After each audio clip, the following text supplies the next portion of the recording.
열왕기하 10장은 이제 예후가 왕이 되는 장면들에 대해서 이제 구체적으로 기록하고 있는데, 예후가 왕이 될 때에 결국 예후가 왕이 되었다는 것은 아합의 집안이 완전히 멸망했다라는 것입니다. 아합의 집안이 완전히 멸망하니까 그 잘못되어진 우상을 섬기는 집안을 멸망시키는데 누가 쓰임받느냐? 이 예후가 쓰임을 받는다. 우리도 하나님 앞에 거룩한 도구로 쓰임을 받습니다. 근데 우리가 거룩한 도구로 쓰임받는 것도 중요하지만 또한 그 거룩함을 유지하는 것도 정말 중요하다라는 거예요. 근데 보통 사람들이 쓰임받고 그 다음에 버림받는 일들이 많이 있다. 그래서 성경에 나오는 원리들도 다 그렇습니다. 쓰임받는 도구로, 하나님이 원하시는 도구로 쓰임받지만 쓰임받고 나서 버림을 받는 것도 많다. 그래서 우리는 버림받지 않도록 하나님 앞에 온전히 쓰임받고 끝까지 믿음을 유지하는 자들이 되기를 소망합니다. 10장 1절에 아합의 아들 70인이 사마리아에 있는지라 예후가 편지들을 써서 사마리아에 보내어 이스라엘 방백호 장로들과 아합의 여러 아들을 교육하는 자들에게 전하니 일렀으되 2절에 너희 주의 아들들이 너희와 함께 있고 또 병거와 말과 견고한 산과 병기가 너희에게 있으니 이 편지가 너희에게 이르거든. 3절에 너희 주의 아들들에게 가장 어질고 정직한 자를 택하여 그 아비의 위에 두고 너희 주의 집을 위하여 싸우라 하였더라. 이게 무슨 말이냐면요, 너희가 그 중에서 뽑아가지고 제일 잘 생기고 준수한 사람을 왕으로 세우라. 그래서 그 왕으로 세워진 자와 함께 이스라엘 위해서 싸워라. 다시 말하면 나와 대적해서 싸워봐라 이 얘기야. 나와 대적해서 싸워라. 너희 중에 왕을 세우고 아합의 집안에서 왕을 세우고 그 왕을 세우고 난 다음에 나와 한번 겨뤄보자 이 말이에요.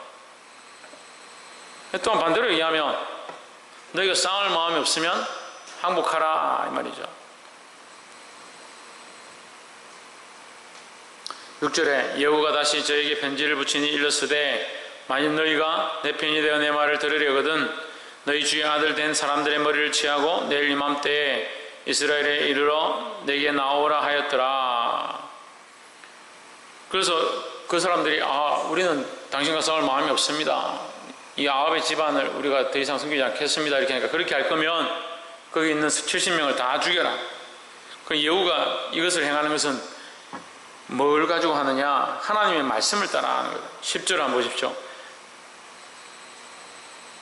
그런즉 너희는 알라 곧 여호와께서 아합의 집에 대하여 하신 말씀은 하나도 땅에 떨어지지 아니하리라. 여호와께서 그종 엘리야로 하신 말씀을 이제 이루셨도다 하니라 했습니다. 그러니까 뭘 이루냐? 하나님의 말씀이 반드시 이루어진다라는 거예요. 그래서 예후는 본인이 어디에 쓰임받는다 생각하느냐? 하나님의 도구로 하나님의 말씀을 이루는 데 쓰임받고 있다라고 생각을 하고 있습니다. 그래서 우리가 여기서 세 가지만 나눕시다. 예후가 이 70명을 그 아합의 집안 70명을 다 처리를 했습니다. 처리를 하고 12절에 예후가 일어나서 사마리아로 가더니 노중에 목자와 양털 깎는 집에 이르러 13절 유다왕 아하시아의 형제들을 만나 묻되 너희는 누구냐? 대답하되 우리는 아하시아의 형제라. 이제 왕자들과 태후의 아들들에게 문안하러 내려가노라 했습니다. 그리고 아하시아는 지금 요람과 함께 전쟁에 참석했다가 오히려 죽임을 당했다. 아하시아가 죽임을 당했죠. 근데 그 죽임을 당한 아하시아를 위하여 문안하러 간다. 이 아하시아가 잘못된 것을 예후가 하나님의 명령을 따라서 죽였는데 거기에 문안하러 가는 자들이 여기 길에 만나게 된 거죠. 그래서 아하시아가 예후가 어떻게 하느냐? 그들을 그 자리에서 다 죽여버렸습니다. 14절 이르되 사로잡으라 하매 곧 사로잡아 목자가 양털 깎는 집 웅덩이 곁에서 죽이니 40인이 하나도 남지 아니하였더라 했습니다. 여러분 보십시오. 요람이 잘못된 길을 감으로 말미암아 요람 곁에 있는 자들이 죽임을 당하고, 그죠? 요람의 자식들이 다 죽임을 당했습니다. 이 아합의 자식들도 다 죽임을 당했죠. 그 한 집안이죠. 70명이 다 죽임을 당했습니다. 그런데 그 집안이 죽임을 당하는 것은 결국 하나님의 심판이라는 거죠. 그건 우리가 다 알고 있는 사실이잖아요. 그 하나님의 심판의 곁에 그걸 친구를 삼고 그 곁에 같이 왔던 왕이 있습니다. 누구냐? 아하시아죠. 아하시아가 함께 와서 전쟁에 참여하고 요람을 문안하러 왔다가 거기서 죽임을 당하는 겁니다. 그래서 어제 우리가 말씀 나눌 때 불법한 곳에 함께 하지 마라 했습니다. 세상 친구를 함께 하지 말고 불법한 곳에 함께 하지 말고 세상 친구를 사귀지 말고 가까이 가지 말라는 게 아니라 세상의 친구들이 세상의 법과 세상의 순리를 따라서 살고자 하는 그 길을 쫓아가지 마라, 함께 가지 마라는 거죠. 세상에 우리가 같이 있고 친구들과 같이 있다 하더라도 우리는 뭘 따라가야 되냐? 하나님의 말씀을 따라 살아야 된다는 거예요. 그래서 그런 사람들과 함께 하는 것을 세상의 멍에를 같이 하는 것이다 라고 했습니다. 그러니까 우리는 세상의 멍에를 같이 하는 것이 아니라 십자가를 지고 주님을 따라가야 된다는 거예요. 근데 오늘 아하시아도 그 요람이 죽을 때 옆에 있다가 죽임을 당했다. 9장 27절에서 아하시아도 죽임을 당했습니다. 그런데 오늘 10장 12절과 13절에서 또 뭐가 나오냐? 똑같은 일이 또 벌어지는 거예요. 이 요람의 아합의 집안이 망할 때에 그 집안이 망하고 그 집안이 죽임을 당할 때에 이 아하시아의 가족들 또한 아하시아를 문안하러 가다가 사마리아에서 누구를 만나냐? 예후를 만나서 42인이 죽임을 당한다는 거예요. 똑같은 겁니다. 악한 자들과 멍에를 함께하지 말라는 거예요. 그 악한 사람, 하나님을 섬기지 않고 잘못된 길을 갔던 사람 따라가다가 죽임당한 그 왕을 뭐하러 문안하러 가느냐? 그런 인간적인 간섭들을 쫓아가다가 세상의 불법한 것을 쫓아가다가 악한 자들과 함께 멍에를 매다가 결국 함께 망하는 자리에 서게 되었다는 거예요. 13절 보십시오. 그래서 누구를 문안하러 간다고? 아하시아와 그 형제들과 태우를 문안하러 가다가 결국 그들의 목숨이 죽임바 되었다. 그래서 세상에 불법한 것들 쫓아가고 세상에 소망을 두기 시작하면 우리도 또한 버림받아 될 수 있다는 거예요. 정신을 차리시기를 주님으로 축복합니다. 두 번째로 16절에 이르되 나와 함께 가서 여호와를 위한 나의 열심을 보라 하고 이에 자기 병거에 태우고. 우리는 악한 자들과 함께 멍에를 매지 말고 우리 안에 뭘 회복해야 되느냐? 하나님을 향한 열심을 회복해야 된다라는 겁니다. 옆에서 한번 보시죠. 하나님을 향한 열심을 회복합시다. 세상을 향한 열심이 아니라 하나님을 향한 열심을 회복해야 된다는 거예요. 이 예후가 물론 이제 끝까지 믿음을 잘 지키지 못했지만 어쨌든 이 예후가 이 믿음의 말 고백들을 하는 거 이것은 정말 귀하다는 거예요. 예후가 뭐라고 하냐? 내가 여호와를 향한 나의 열심을 한번 봐라 이렇게 하면서 하나님을 향한 열심을 이제 자랑하는 거예요. 17절에 사마리아에 이르러 거기 남아있는 바 아합에게 속한 자를 죽여 진멸하였으니 여호와께서 엘리야에게 이르신 말씀과 같이 되었더라. 그렇게 하고 18절 어떻게 하느냐? 예후가 누구를 만났다고요? 예후가 지금 누구를 만났어요? 여호나답을 만났죠. 여호나답은 이 믿음의 사람인데 이 여호나답을 만났습니다. 여호나답을 만나가지고 모르겠습니까? 15절 보십시오. 예후가 거기서 떠나가다가 레갑의 아들 여호나답이 맞으러 오는 것을 만난지라 했습니다. 여호나답을 만났죠. 여호나답은 누구의 아들이냐? 레갑의 아들이다. 레갑은 믿음의 조상입니다. 믿음의 가정이다. 믿음의 가정에 하나님을 섬기고 신실하게 믿음을 지키고 있는 그 가정의 자녀 여호나답을 만났다. 그 여호나답을 만나서 다른 얘기를 하는 것이 아니라 내가 하나님을 향한 열심을 보아라. 그러니까 하나님을 향한 열심이 이 예후와 여호나답이 함께 마음을 맞출 수 있는 길이 된 거죠. 그래서 그가 뭐 하느냐? 내가 아합의 집을 멸절시켰다. 또 18절에 예후가 뭇백성을 모으고 이르되 아합은 바알을 조금 섬겼으나 예후는 많이 섬기리라 이렇게 했습니다. 이 말씀만 보면 깜짝 놀랐죠. 이거 예후가 그래도 하나님을 향한 열심을 보라 이렇게 막 해놓고 여기는 아합은 바알을 조금 섬겼으나 나는 바알을 훨씬 많이 섬기리라 이렇게 말하니까 이거 심각하다. 예후가 거짓말했구나 이렇게 할 수 있는데 거짓말은 거짓말이죠. 누구의 거짓말이냐? 바알에 믿는 사람들에게 거짓말이다. 23절에 예후가 레갑의 아들 여호나답으로 더불어 바알의 당에 들어가서 바알을 섬기는 자에게 이르되 너희는 살펴보아 바알을 섬기는 자만 여기 있게 하고 여호와의 종은 하나도 너희 중에 있지 못하게 하라. 왜요? 19절 한번 보죠. 19절 그러므로 내가 이제 곧 큰 제사를 바알에게 드리고자 하노니 바알의 모든 선지자와 모든 섬기는 자와 모든 제사장들을 한 사람도 빠지지 말고 불러 내게로 나오게 하라. 무릇 오지 아니하는 자는 살리지 아니하리라 하니 이는 예후가 뭐 하려고? 바알 섬기는 자를 멸하려고 계계를 씁니다. 바알 섬기는 자를 죽이려고 작전을 썼는데 어떻게 하느냐? 아합보다 나는 바알을 더 섬기겠다 하고 이스라엘 전체에 바알 섬기는 바알의 제사장들 전부 다 모아가지고 혹시나 모르니까 여호나답에게 들어가서 거기에 모르고 같이 온 하나님을 섬기는 사람이나 원래 여기 당에 지키고 있던 하나님을 섬기는 사람들을 다 빼내라. 다 빼내고 한 번에 그 자리에서 다 죽여버렸다. 24절 무리가 번제와 다른 제사를 드리려고 들어간 때에 예후가 80인을 밖에 두며 이르되 내가 너희 손에 붙이는 사람을 한 사람이라도 도망하게 하는 자는 자기의 생명으로 그 사람의 생명을 대신하리라 했습니다. 그래서 하루아침에 그 안에 있는 바알 섬기는 자들을 다 죽여버렸다. 또 26절에 바알의 당이 있는 성으로 가서 바알의 당에서 목상들을 가져다가 불사르고 27절 바알의 목상을 헐며 바알의 당을 회파하여 변소를 만들었더니 오늘날까지 이르니라 했습니다.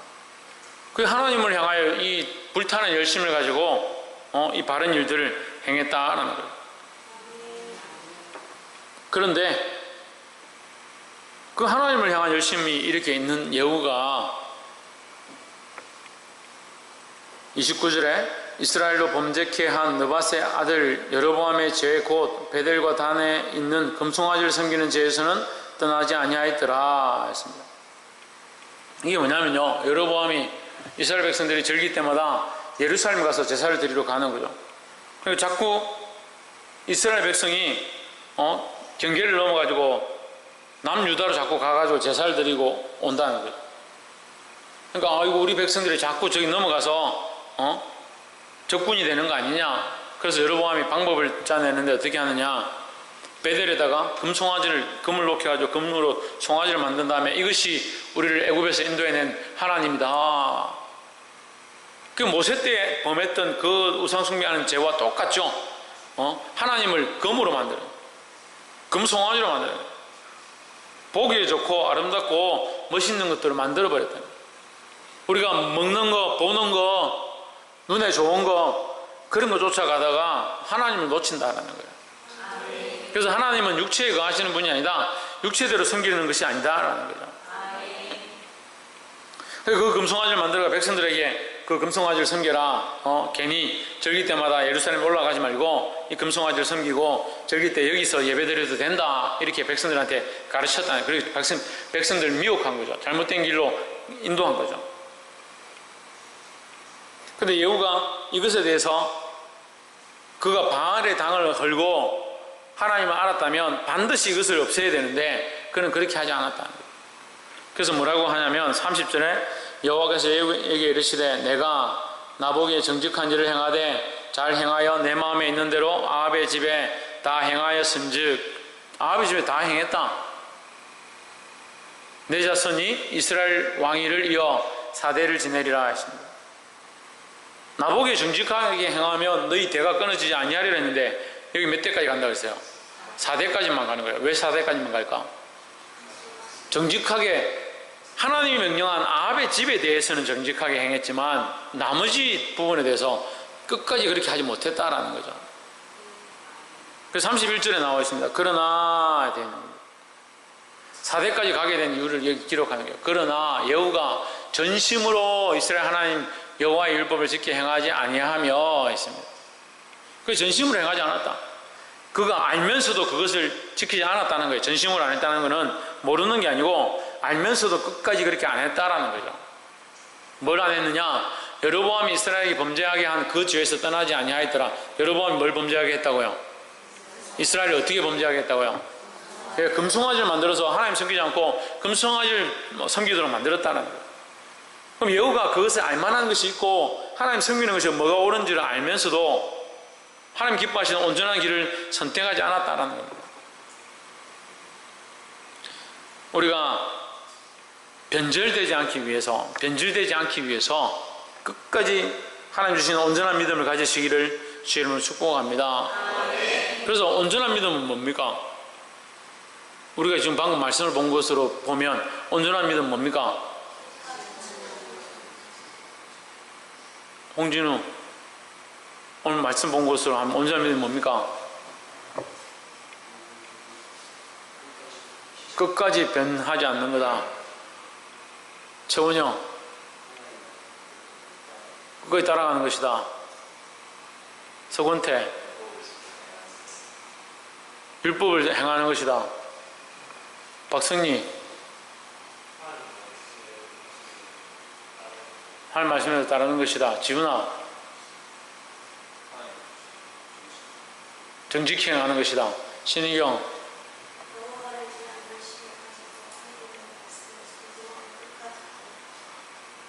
다 읽지 왜?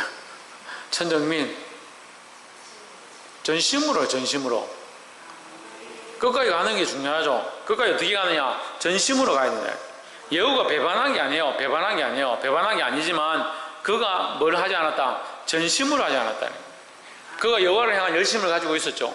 하나님의 법을 따라 그 악한 자들을 없애고 바알의 당들을 불사르고 그것도 사실 목숨을 걸고 하는 일들이잖아요.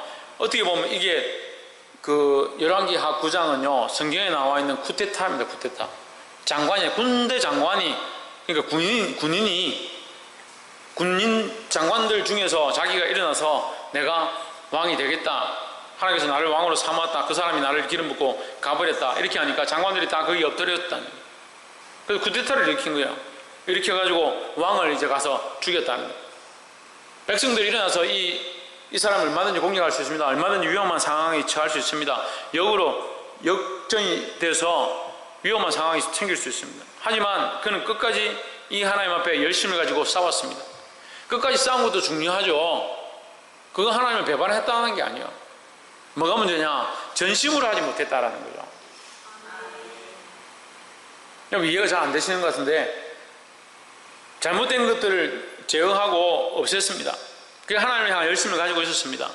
하지만 이것이 죄인 줄 알고 이것을 이스라엘에서 없애야 되는 줄 알고 있으면서 하나님 섬기는 것이 아닌 줄 알고 있으면서 이것을 제하지 않았다는 거예요. 그러니까 이게 뭐가 되냐? 전심으로 하나님을 섬기지 않은 게 되는 거예요.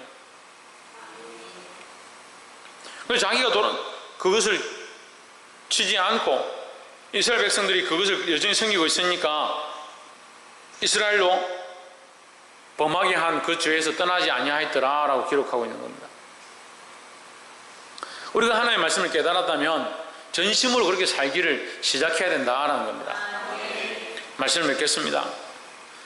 사랑하는 성도 여러분, 악한 자들과 멍해를 같이 하지 않기를 주의 이름으로 축복합니다. 세상의 사람들과 멍해를 같이 하지 않는 거예요. 같이 살지 말라는 게 아니라 생각을 같이 하고 그들이 원하는 뜻대로 사는 것이 아니라 여전히 하나님의 말씀으로 우리가 세상에 있지만 세상 사람들과 함께 사는 게 아니라 하나님의 말씀으로 그들 안에서 빛으로 드러나야 된다는 거예요. 두 번째는 뭡니까?